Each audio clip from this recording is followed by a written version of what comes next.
Assalamualaikum warahmatullahi wabarakatuh. Bismillahirrahmanirrahim. Alhamdulillahirabbil alamin. Nahmaduhu wa nasta'inuhu wa nastaghfiruh wa na'udzu billahi min shururi anfusina wa min sayyiati a'malina. May yahdihillahu fala mudilla lahu wa may yudlil fala hadiya lahu. Asyhadu an la ilaha illallah wahdahu la syarika lah wa asyhadu anna Muhammadan abduhu wa rasuluh la nabiyya ba'dah. Allahumma shalli wa sallim wa barik ala nabiyyina wa rasulina wa habibina wa syafi'ina wa maulana Muhammadin sallallahu alaihi wa alihi wasallam wa ala alihi wa azwajihi wa dzurriyyatihi wa man tabi'ahum ila yaumil qiyamah. Qala Allah ta'ala fi kitabihil karim, a'udzu billahi minasy syaithanir rajim. Ya ayyuhalladzina amanu ittaqullaha haqqa tuqatih wa la tamutunna illa wa antum muslimun. Ya ayuhan nasu taqu rabbakum alladzi khalaqakum min nafsin wahidah wa khalaqa minha zawjaha wa bassa minhuma rijalan katsiran wa nisaa'a wattaqullaha alladzi tasaaluna bihi wal arham innallaha kana 'alaikum raqiba. Ya ayyuhalladzina amanu taqullaha wa qulu qawlan sadida yuslih lakum a'malakum wa yaghfir lakum dzunubakum wa may yuti'illaha wa rasulahu faqad faza fawzan 'azima. Fa'lam fa inna khairal hadis kitabullah wa khairal hadi hadi Muhammadin sallallahu alaihi wa alihi wasallam wa syarrul umuri muhdatsatuha wa kullu muhdatsatin bid'atun wa kullu bid'atin dhalalatun wa kullu dhalalatin finnar. Ibu-ibu rahimani wa rahimakumullah, alhamdulillah wa syukurillah, puji dan syukur mari kita panjatkan kepada Allah Rabbul Izzah, Allah Subhanahu wa taala yang telah memberikan kepada kita nikmat, rahmat, taufik, hidayah, inayah, pertolongan kepada kita semua sehingga pada pagi menjelang siang hari ini kita dapat berkumpul kembali, dapat bertemu lagi di dalam majelis yang sangat istimewa, majelis yang luar biasa, yaitu majelis yang didoakan oleh para malaikat, didoakan oleh hewan-hewan yang ada di darat dan ikan-ikan yang ada di laut, yaitu majelis ilmu, majelis dzikri, majelis yang di dalamnya dibahas ilmunya Allah Subhanahu wa taala. Bahkan termasuk majelis yang memudahkan kita memasuki di dalam surganya Allah Subhanahu wa taala. Alhamdulillah, dengan rahmat dan nikmatnya kita masih bisa menghadiri majelis ini. Semoga amal dan ibadah yang kita laksanakan senantiasa diterima oleh Allah Subhanahu wa taala.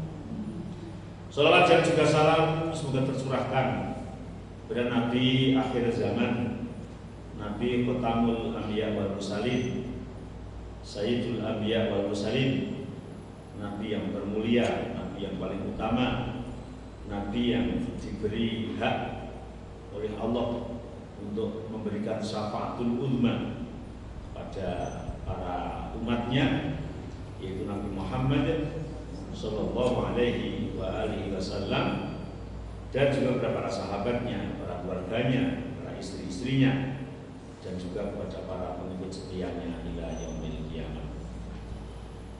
Ibu-ibu rahimani wa rahimakumullah, masih di surat Al-Fatihah. Ternyata surat Al-Fatihah berkali-kali pertemuan, satu kali pertemuan paling satu ayat yang kita bahas.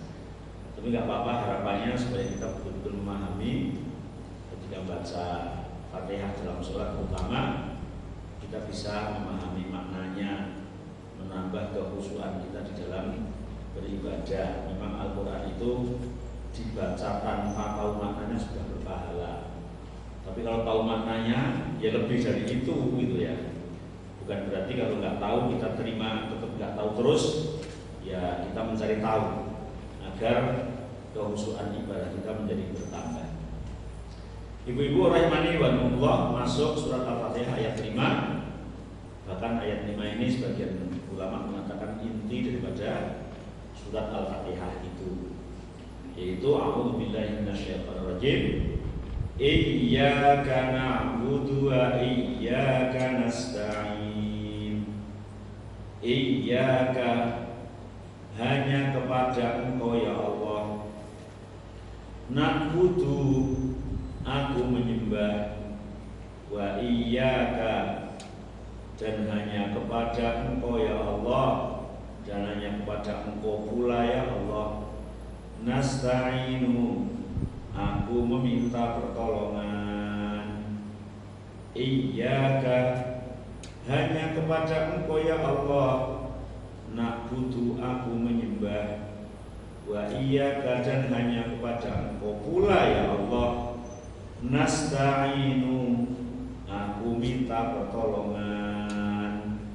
Menyembahnya hanya kepada Allah, meminta pertolongannya juga hanya kepada Allah. Menyembah adalah inti dari penciptaan manusia dan jin.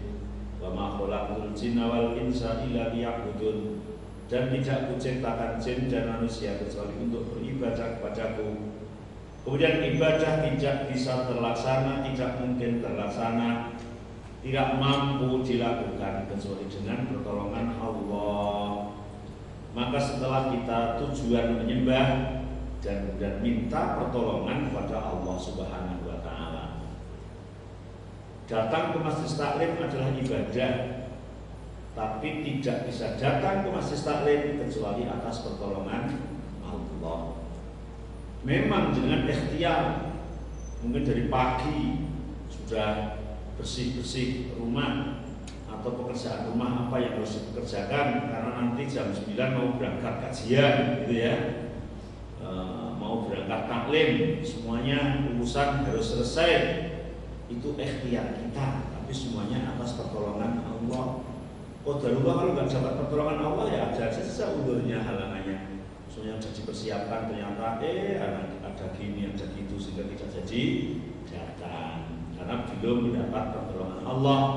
Maka kita sampai di sini ini atas pertolongan Allah Subhanahu wa Ta'ala, murni pertolongan Allah Subhanahu wa Ta'ala. Iyyaka na'budu wa iyyaka nasta'in. Qara'a as-sab'ah wal jumhur bitasdidil ya min iyyaka.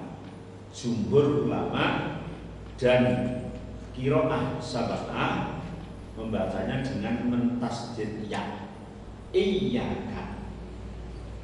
Meskipun ada sebagian yang membaca tanpa tasdid ya, tapi pendapat yang benar adalah yang tasdid.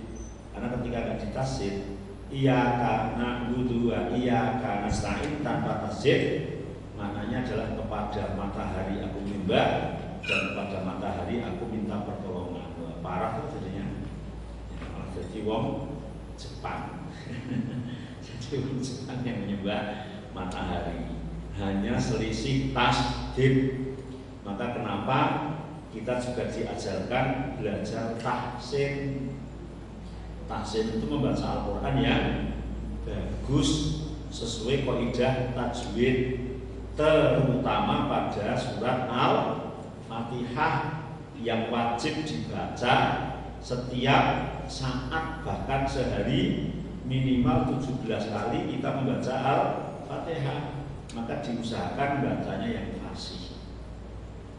Meskipun kita bukan orang Arab, ya tetap harus fasih bahasa Arab, terutama Al-Fatihah. Tapi mengherankan benar, bahasa Arabnya Al-Quran itu bahasa Arab yang luar biasa.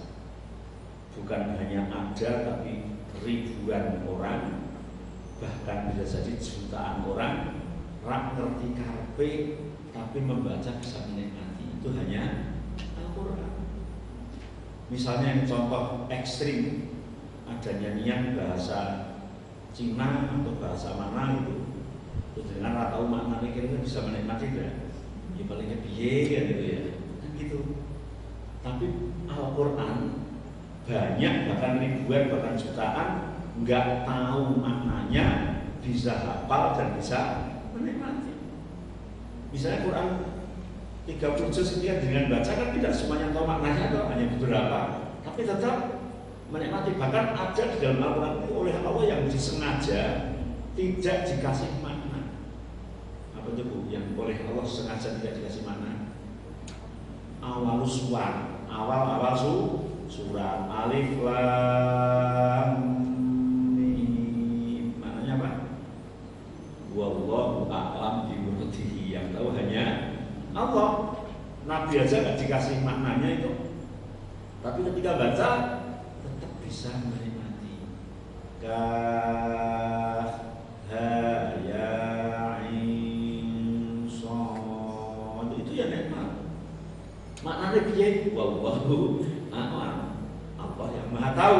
Allah mensyariatkan untuk membaca ayat tersebut. Masya Allah, luar biasa. Maka kita wajib membaca secara fasih, sesuai dengan makhraj dan hurufnya. Ya. Ada juga yang membaca gantinya hamzah itu pakai hak, tapi juga tidak populer. Ya, hayyaka na'budu wa hayyaka nasta'in, itu aja, itu tidak populer. Ya, yang paling tepat adalah iyyaka na'budu wa iyyaka nasta'in. Kemudian al-ibadah, iyyaka na'budu, hanya kepada Engkau ya Allah aku menyembah. Apa sih ibadah itu? Apa sih menyembah itu? Na'bud dari kata abada ya'budu. Ya, abada ya'budu. Ya'budu kemudian na'budu. Aku menyembah. Masdarnya adalah ibadah. Sering kita sebut kata ibadah. Sudah ibadah atau belum? Bahkan sampai kata ibadah itu masdar berbahasa Arab, dipinjam oleh berbagai bahasa. Dipinjam oleh berbagai bangsa dan bahasa. Sehingga menurut saya di Indonesia ada agama Hindu, agama Kristen, agama Buddha. Ketika dia melakukan ritual itu, dia mengatakan sedang ibadah. Itu sebenarnya pinjem, karena ibadah itu isim masdar dari kata abadah yang berbahasa Arab. Artinya penyembahan. Secara bahasa penyembahan. Ya. Kemudian secara istilah ibadah itu adalah merendahkan diri, ya, menundukkan hati, mengkhusyukkan hati untuk mengagungkan Allah Subhanahu wa taala. Jadi ibadah itu merendahkan diri, menundukkan hati untuk mengagungkan Allah Subhanahu wa taala. Hanya dengan aturan yang telah baku. Menundukkan diri, ya, menundukkan diri, merendahkan hati kepada Allah dalam rangka mengagungkan Allah Subhanahu wa taala dengan rasa cinta, menggunakan hal-hal yang sudah ditetapkan. Itu ibadah. Jadi misalnya contoh ibadah sholat, sampai ibadah sholat itu kepala ditaruh di tangan, pantat yang harusnya di bawah jadi di atas. Bahkan ada orang sujud kok pantatnya lebih rendah, masih tinggi kepalanya, itu nggak sah. Kecuali udzur, kalau udzur kan memang nggak bisa gitu ya. Jadi dalam kondisi longgar, misalnya dengan sujudnya membuat tempat yang miring gitu, yang penting sijat sudah nempel, tapi masih tinggi kepalanya daripada pantatnya, maka tidak sah. Karena ibadah itu tadi menundukkan diri. Jadi sampai kepala ditaruh di tanah, hatinya pun juga harus direndahkan di hadapan Allah Subhanahu wa dalam rangka mengagungkan Allah dan mencintai Allah, akan tetapi dengan aturan-aturan yang telah ada. Jadi nggak boleh membuat tata cara ibadah sendiri. Misalnya sholat, ya ada tata caranya, dimulai takbir, kemudian baca Fatihah, baca surat, kemudian rukuk, i'tidal, sujud, duduk di antara dua sujud, sujud kembali, ketika rakaat terakhir kemudian duduk tahiyat, baca tahiyat, baca sholawat, baca salam. Ya seperti itu, nggak boleh kemudian dibalik salam dulu dan baru takbir, tidak boleh gitu ya.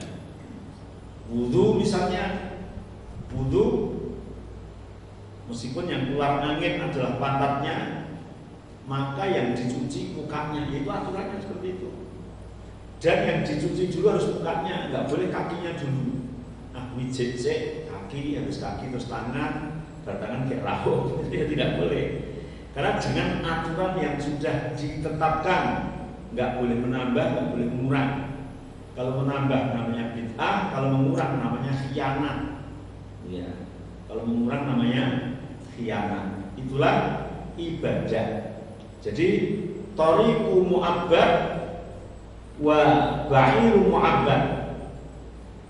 Muzallilun, yaitu merendahkan diri.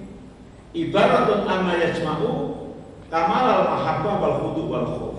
Itu ibadah, penyempurnaan di dalam mencintai Allah sehingga mematuhi apa yang diperintahkan oleh Allah Subhanahu wa taala. Itu ibadah. Kemudian sekarang membahas tentang iya karena berdua iya karena nasta'in. Kenapa kalimatnya itu mendahulukan objek, kemudian mengemudiakan kata kerja? Biasanya kan kata kerja dulu ya, atau kalau dalam bahasa Indonesia pelaku dulu, kemudian kata kerja, kemudian objek. Saya makan nasi. Meskipun boleh nasi saya makan, tapi tidak normal gitu ya. Tidak normal. Yang normal ya saya makan nasi, saya minum air. Kalau bisa susunan air saya minum, itu tidak normal. Nah jadi sama ini. Di sini objeknya didahulukan. Iyyaka na'budu. Hanya kepada Engkau ya Allah kami menyembah. Padahal bisa dibalik dan ringan. Na'buduka wa nasta'inuka. Aku menyembah kepadamu dan aku meminta pertolongan kepadamu. Itu boleh. Bahkan itu yang normal. Di dalam kaidah bahasa Arab tidak boleh mendahulukan objek ya, ketika memang dia bisa ditaruh di belakang. Ketika objek itu bisa ditaruh di belakang, maka harus di belakang, nggak boleh didahulukan. Berarti bisa, na'buduka wa nasta'inuka itu bisa. Tapi di sini ada tujuan khusus, apalagi di sini mengulang objek. Iyyaka na'budu wa iyyaka nasta'in. Padahal boleh menggunakan satu objek, iyyaka na'budu wa nasta'in. Hanya kepadamu ya Allah aku menyembah dan aku minta tolong. Atau ditaruh di belakang, na'buduka wa nasta'inuka. Lah mendahulukan objek dan mengulang dua kali ini, kata ulama mengatakan lil ihtimam wal hasr. Tujuannya adalah lil ihtimam wal hasr.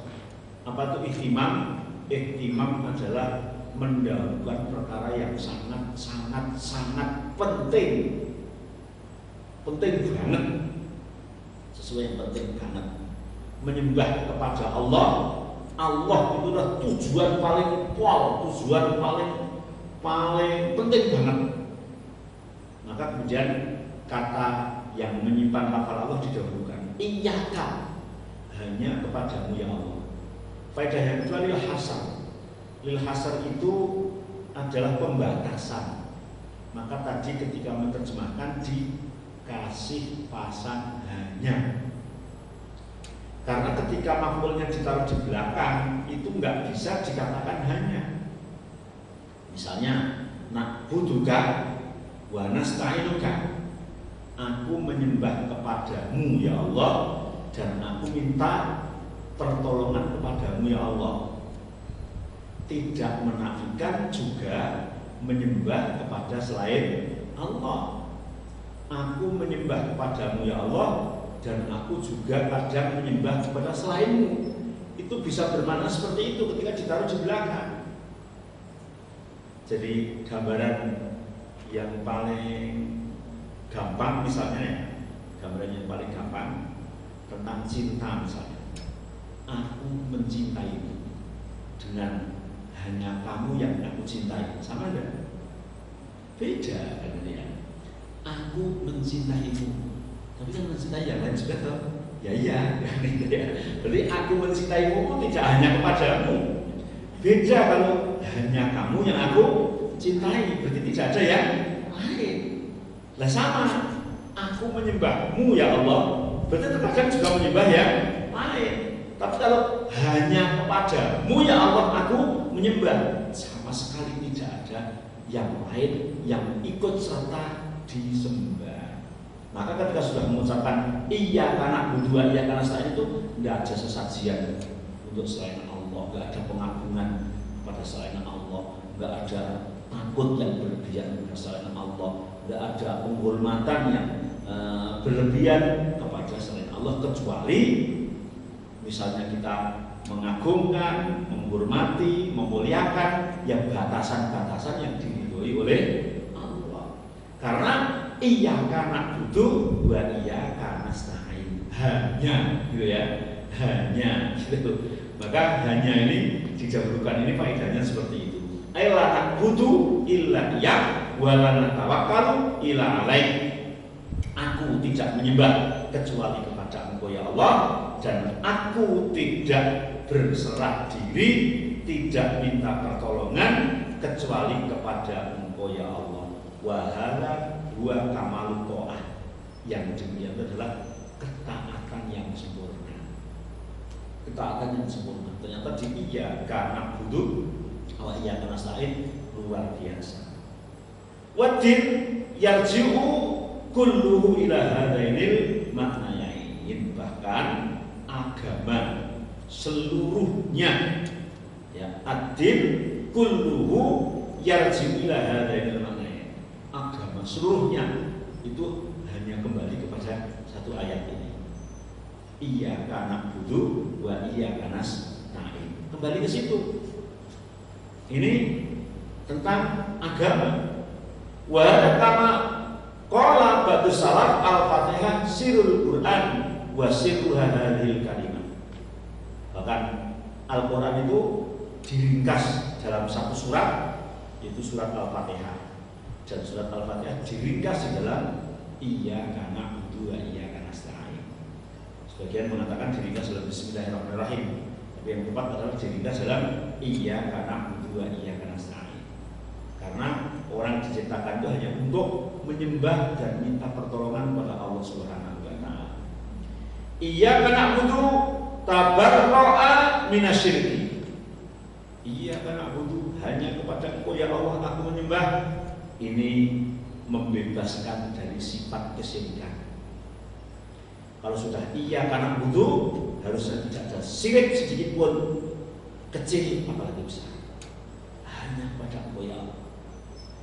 Wa iyyaka nasta'in tabarra'a minal hauli wal quwwah, membebaskan dari daya upaya, keangkuhan, keakuan. Karena hanya kepada Engkau ya Allah aku minta pertolongan. Tanpa pertolongan Allah kita tidak bisa bergerak apa-apa. Tanpa pertolongan Allah kita tidak bisa apa-apa. Maka iyyaka na'budu wa iyyaka nasta'in adalah terbebas dari syirik dan terbebas dari pengakuan mempunyai kekuasaan dan kekuatan. Wa tafwid ila Allah, semua diserahkan kepada Allah Subhanahu wa taala. Wa hadzal makna fi wa hadzal makna ghaiyatul Quran. Maka bila Allah berfirman ta'bud.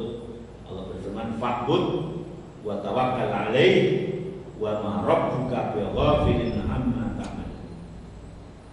Fa'budhu, sembahlah oleh Allah. Fa'budhu, sembahlah olehmu Allah saja. Wa tawakkal 'alaihi, dan berserah dirilah hanya kepada Allah. Wa ma rabbuka bighafilin amma ta'malun, dan tidaklah Tuhan kalian lupa dari apa yang kalian lakukan. Yang kita lakukan, yang kita amalkan, yang kita gerakkan dari sejak kita diangkat oleh Allah menjadi mukallaf, menjadi hamba yang dikasih beban oleh Allah, tidak ada yang terlupakan di sisi Allah Subhanahu wa taala. Dalam surat Al-Mulk Allah berfirman, "Qul huwarrahmanu amanna bihi wa 'alaihi tawakkalna." Katakan wahai Muhammad, huwarrahman, dia Allah adalah Ar-Rahman, zat yang mempunyai sifat kasih sayang. Amanna bihi, maka kami beriman kepadanya, wa 'alaihi tawakkalna, dan kepadanya lah kami berserah diri. Ternyata beriman dan berserah diri. Iman adalah ibadah, dan ibadah harus dilengkapi dengan berserah diri, yaitu minta pertolongan kepada Allah Subhanahu wa taala. Rabbul masyriqi wal maghrib la ilaha illa huwa fattakhidhu wakila, dalam surat Al-Muzammil. Rabbul masyriqi wal maghrib, Allah adalah Tuhannya barat, Tuhannya timur, Tuhannya masyriq, Tuhannya maghrib. La ilaha illahu, tidak ada Tuhan yang berhak disembah dengan benar. Fattakhidhu wakila, maka ambillah Allah Subhanahu wa taala menjadi tempat berserah diri, bertawakal. Artinya bahwa dalam agama ini hanya ada dua, yaitu ibadah terbebas dari syirik dan minta pertolongan kepada Allah Subhanahu wa taala. Dan itu yang terkandung di dalam surat atau ayat Iyyaka na'budu wa iyyaka nasta'in. Wa tahawwala al-kalam minal ghaibah ila al-muwajjihah bi kafil khitab. Kemudian ketika kita pelajari surat Al-Fatihah dari ayat 1 sampai ayat 4, itu menggunakan dhamir ghaib. Dhamir ghaib itu orang ketiga atau orang yang dibicarakan. Bismillahirrahmanirrahim, dengan menyebut nama Allah, orang ketiga yang maha pemurah lagi maha pengasih. Ya, Alhamdulillahirabbil alamin, segala puji bagi Allah, Tuhan seru sekalian alam. Ar-Rahmanir-Rahim, yang maha pemurah lagi maha pengasih. Maliki yaumiddin, yang merajai pada hari pembalasan. Sebenarnya di sini Allah didudukkan menjadi orang ketiga atau dhamir ghaib, orang yang dibicarakan. Mulai ayat 5 pindah haluan, Allah didudukkan menjadi orang kedua. Iyaka, bukan iyahu, bukan kepada beliau, tapi langsung iyaka, kepada engkau. Iyaka na'budu wa iyaka nasta'in. Bahkan nanti ayat 6-nya juga Allah didudukkan sebagai orang kedua. Ihdina, tunjukkanlah kepadaku ya Allah, ya engkau tunjukkan kepadaku. Ihdina siratal mustaqim, ya. Ayat 5, ayat 6, ayat 7 Allah didudukkan menjadi orang yang kedua, itu dhamir mukhatab. Apa maksudnya di situ kok pindah? Ternyata wa huwa munasibah li'annahu lama asna 'ala Allah fa ka'annahu iktaraba wa hadara baina yadayillahi ta'ala. Orang yang namanya merayu, merayu, mendekat supaya dekat kepadanya, itu awalan itu paling tepat memang menggunakan dhamir ghaib, orang merayu. Nggak tahu dulu suami panjenengan ketika merayu panjenengan gimana itu. Kalau dalam bahasa Arab ini rayuan itu dengan domir goib dulu. Jadi ada orang cantik loh yang saya suka. Padahal dia yang saya suka gitu. Ini kan mendudukan sebagai orang ketiga gitu. Wah, orangnya baik, orangnya cantik, orangnya perhatian. Aku suka sekali. Setelah beberapa kata kan, siapa orangnya? Ya kamu. Ini namanya rayuan. Jadi kepada Allah itu begitu. Ayat 1, 2, 3, 4 itu rayuan. Kemudian setelah kelima baru menunjuk, ya engkau ya Allah yang saya maksud itu maksudnya. Bisa diterima? Begitu dari Bismillahirrahmanirrahim. Alhamdulillahirabbil alamin. Ar-Rahmanirrahim. Maliki yaumiddin. Itu sedang merayu dengan menunjukkan Allah sebagai orang ketiga yang dibicarakan. Di ayat kelimanya dari diperjelas gitu. Ya engkau itu ya Allah, engkau ya Allah gitu. Jadi sampai intinya itu seperti itu. Ini berbentuk sebuah rayuan dalam Allah Subhanahu wa taala yang Allah yang mengajari kepada kita sendiri gitu ya. Allah yang mengajari kepada kita sendiri. Ketika sudah kelima itu seolah kita sudah ada di hadapan Allah. Ya, sudah dekat banget dengan Allah karena tadi kita sudah merayu 4 kali gitu ya, 4 ayat. Ya. Merayu 4 ayat untuk mendekat dan ini sudah betul-betul di hadapan Allah. Maka ketika di hadapannya ya iyyaka na'budu wa iyyaka nasta'in, hanya kepadamu ya Allah aku menyembah dan tidak akan berpaling kepada yang lain, dan hanya kepadamu ya Allah aku meminta pertolongan, tidak ada lagi tempat meminta pertolongan kecuali hanya Engkau ya Allah.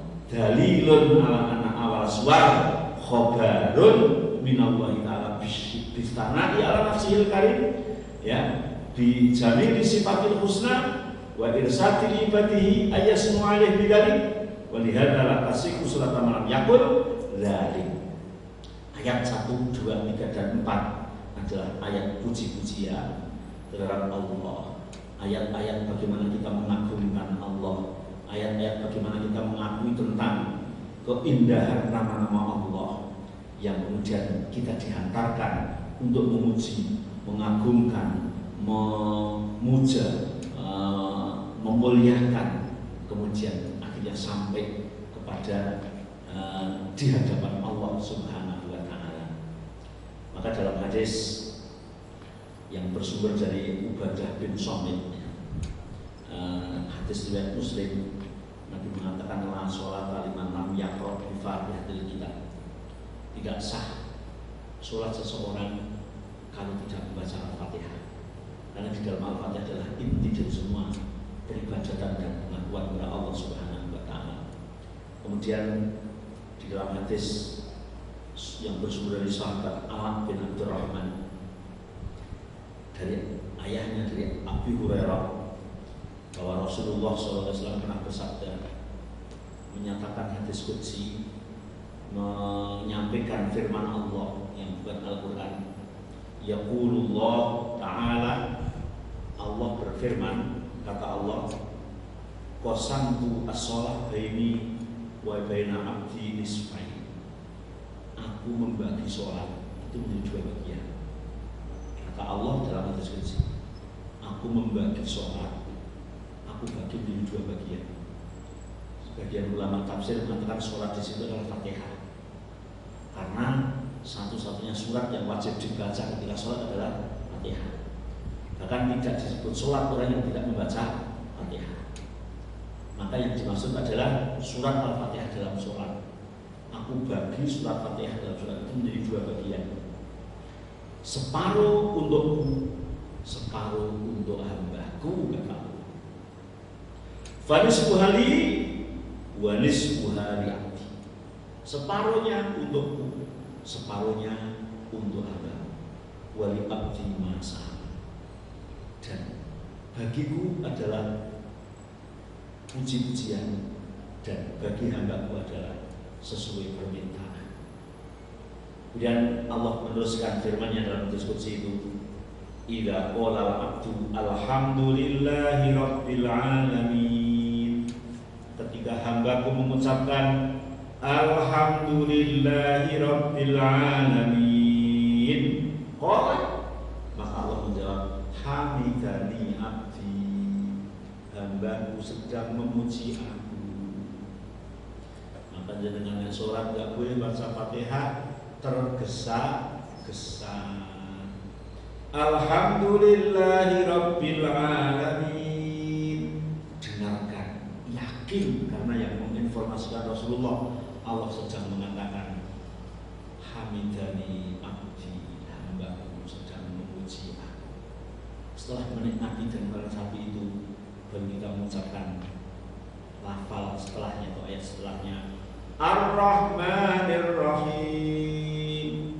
Ketika hambaku mengucapkan Ar-Rahmanir Rahim, maka Allah menjawab, asna alayya abdi, hambaku sedang mengagungkan aku, hambaku sedang memuji, mengagungkan, memuliakan aku. Wa idza qala maliki yaumiddin, ketika hambaku mengucapkan maliki yaumiddin, qala Allah, maka Allah berfirman, majidani abdi, hambaku sedang mengagungkanku, hambaku sedang memuliakanku. Ini jadi setiap ayat dalam Fatihah dibaca itu dijawab oleh Allah. Maka sebagian ulama mengatakan makruh ketika baca Fatihah itu langsungan, meskipun dalam ilmu tajwid boleh diwasol. Bismillahirrahmanirrahim. Alhamdulillahirabbil alamin arrahmanir rahim maliki yaumiddin iyyaka na'budu wa iyyaka nasta'in ihdinas siratal mustaqim siratal ladzina an'amta 'alaihim ghairil maghdubi 'alaihim waladdallin. Bacanya salah enggak? Boleh enggak? Makruh. Karena kita mengabaikan jawaban Allah. Kayak ketika kita itu gambarannya supaya mudah dicerna aja. Ketika kita menyampaikan sesuatu pada orang yang dianggap lebih besar, misalnya gambarannya misalnya proposal, ya. Proposal dengan surat ke Pak Lurah atau ke Pak Camat atau ke Pak Wali Kota, Bu Wali Kota gitu loh. Nah, soal audiensi dikasih waktu, terus matur kusuk recol matur ketika itu kan satu kata dan biar dijawab apa gitu. Maksud Allah Maha Rahman Maha Rahim, tapi jawaban itu bentuk kesopanan ketika kita mendengar jawaban dari Allah Subhanahu wa Ta'ala. Maka dibaca ayatan per ayat dan ada jedanya. Alhamdulillahi Rabbil Alamin. Satu nafas, dua nafas, ya. Ar-Rahmanir Rahim. Satu nafas, dua nafas. Maliki Yaumiddin. Dan terus ketika iyyaka na'budu wa iyyaka nasta'in, apa yang diucapkan Allah? Wa idza qala, dan ketika hamba mengucapkan iyyaka na'budu wa iyyaka nasta'in, hanya kepada Engkau ya Allah aku menyembah, dan hanya kepada Engkau ya Allah kami minta pertolongan, aku minta pertolongan. Maka Allah menjawab, hadza baini wa baina abdi wa li abdi ma sa'al. Di batas inilah aku sudah menerima puji-pujian dari hambaku, pengagungan dari hambaku, pemuliaan dari hambaku. Maka di batasan ayat ini adalah hak bagi hambaku untuk meminta sesuatu yang akan ia minta, dan aku akan mengabulkan permintaannya apa yang ia minta. Jadi iyyaka na'budu wa iyyaka nasta'in ini termasuk batasan. Jadi hak Allah dari Bismillahirrahmanirrahim, Alhamdulillahirabbil alamin, Ar-Rahmanir Rahim, Maliki Yaumiddin sampai iyyaka na'budu wa iyyaka nasta'in. Hak Allah. Maka berarti kita dikasih hak ketika sudah mengucapkan ihdinas siratal mustaqim.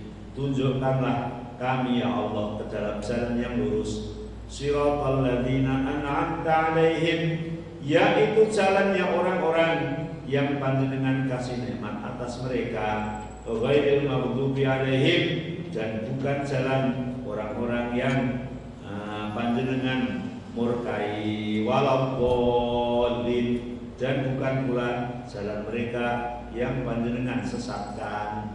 Maka ketika mengucapkan itu kata Allah, hadza li abdi wa li abdi ma sa'al. Maka bagi hambaku terserah mau minta apa, dan itu aku akan mengabulkan permintaannya. Jadi kalau baca Fatihah dengan khusyuk, tahu maknanya, tahu maksudnya, luar biasa. Akan menjadi nikmat yang luar biasa. Dan seolah-olah tidak bosan-bosan. Maka akan sholat lagi begitu. Ketika kita membaca Al-Fatihah bisa menikmati bacaan tersebut. Imam Ibnu Abbas pernah meriwayatkan pula, iyyaka na'budu yakni iyyaka nuwahhidu wa nakhafu wa narju ya Rabbana la ghairak. Ya Allah, hanya kepadamu aku mentauhidkan, hanya kepadamu aku takut, hanya kepadamu aku mengharap. Wahai Tuhanku, tidak ada harapan, tidak ada takut kecuali kepada Engkau. Wa iyyaka nasta'in ala ta'atika wa ala umurina kulliha.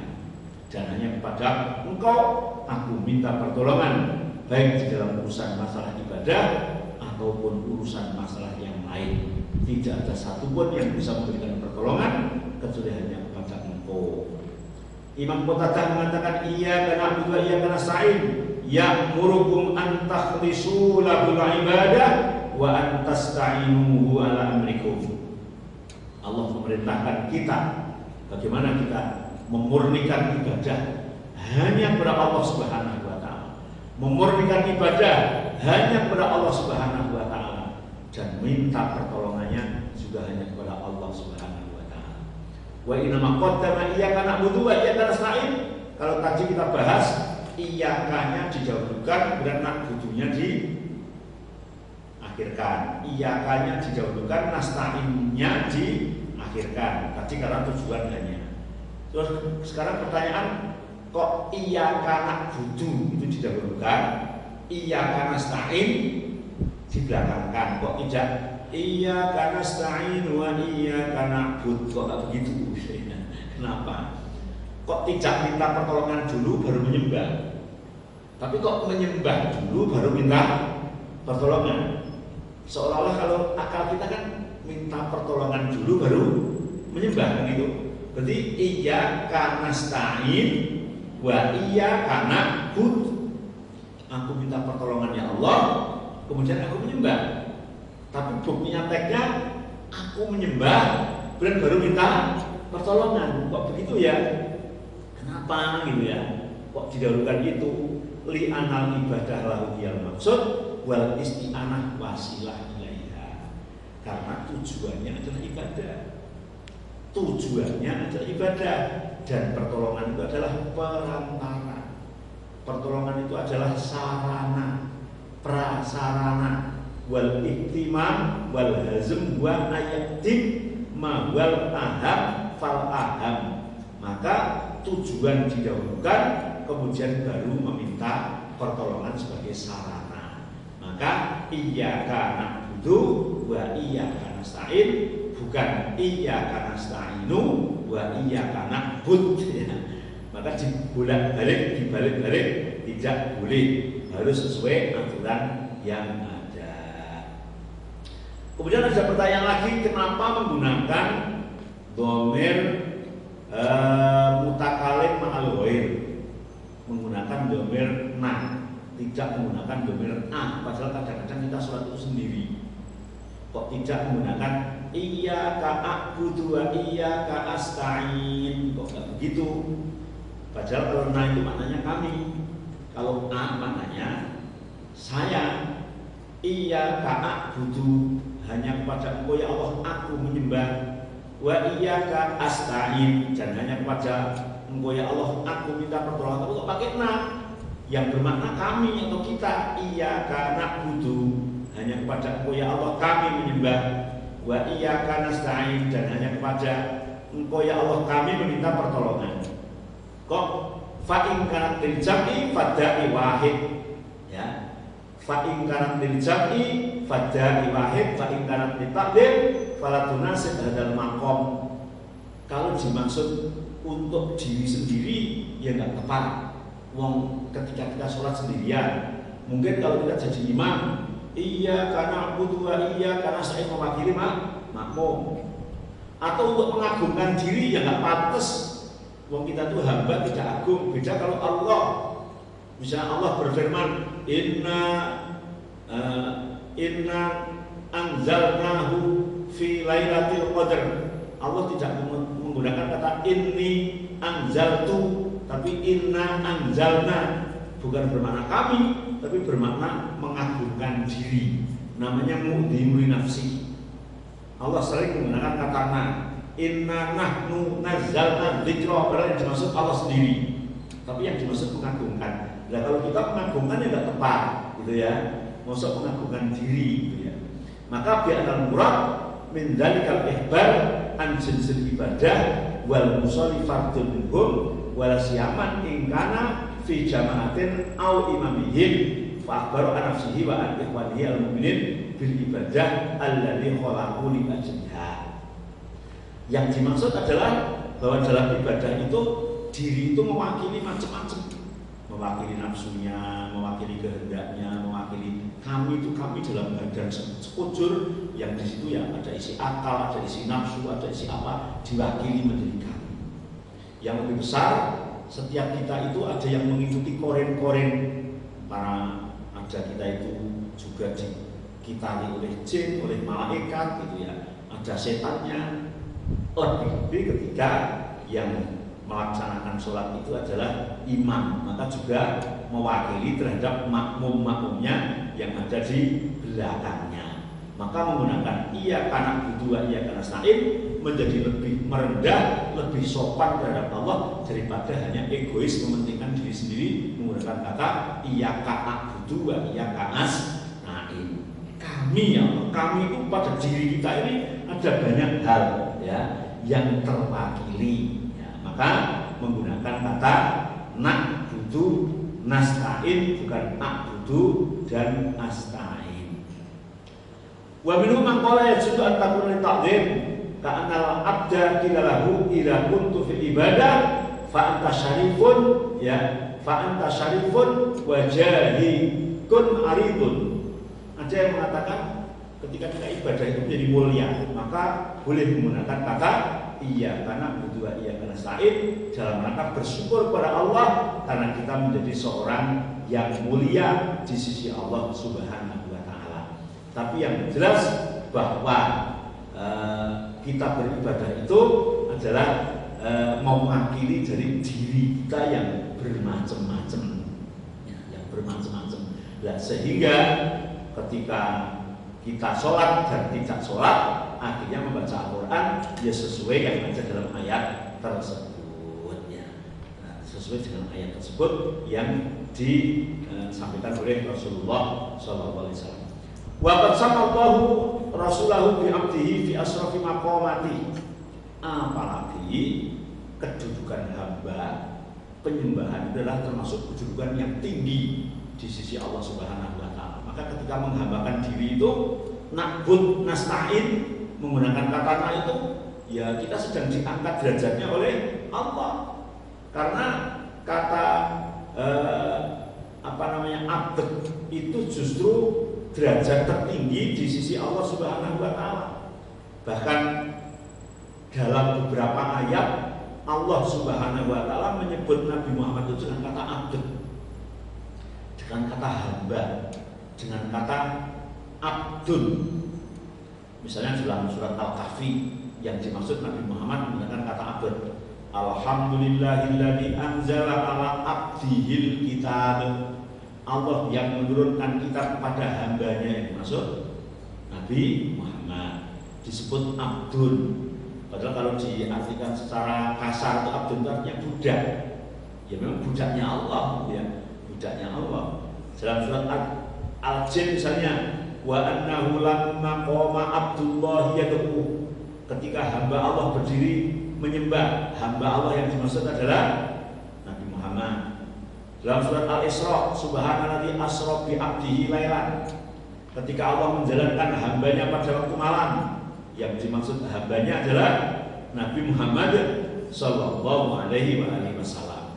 Maka kedudukan abad itu bisa jadi lebih mulia daripada kedudukan yang lain. Sehingga ketika kita menjadi hamba dan menyembah, pantas menggunakan kata na'budu wa nasta'in. Iyyaka na'budu wa iyyaka nasta'in. Hanya kepada Engkau ya Allah kami mewakili badan sekujur ini menyembah kepadamu, dan hanya kepada Engkau ya Allah kami mewakili badan sekujur ini dalam rangka meminta pertolongan kepada Engkau. Iyyaka na'budu wa iyyaka nasta'in. Selesailah tafsir surat Al-Fatihah ayat 5.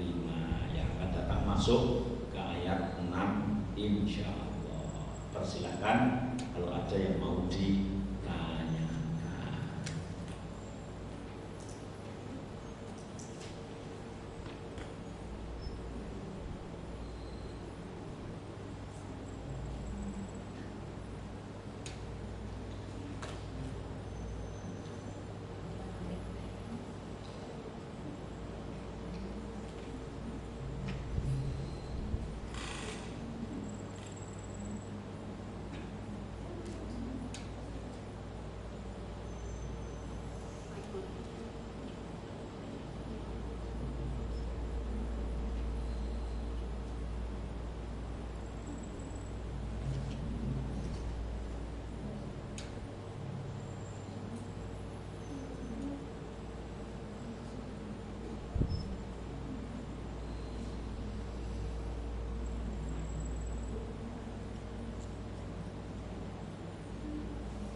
Silakan.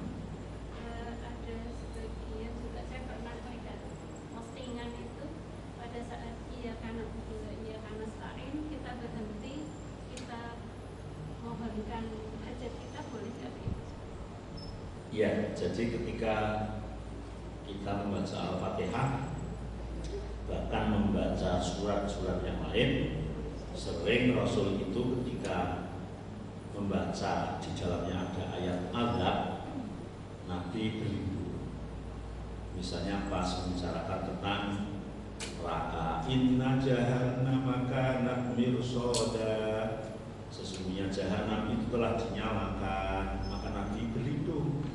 Na'udzubillahi min dzalik.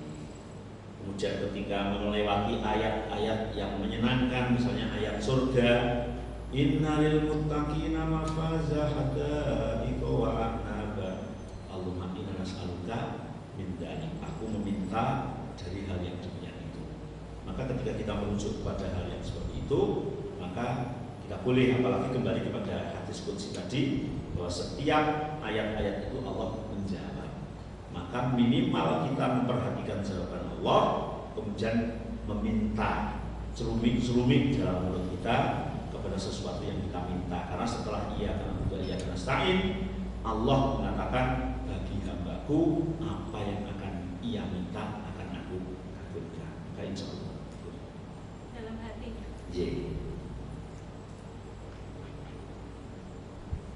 Ada lagi? Cukup ya? Semoga bermanfaat. Kurang lebihnya minta maaf. Akhirul kalam. Subhanaka wa bihamdik, asyhadu an la ilaha illa anta astaghfiruka wa atubu ilaik. Wassalamualaikum warahmatullahi wabarakatuh.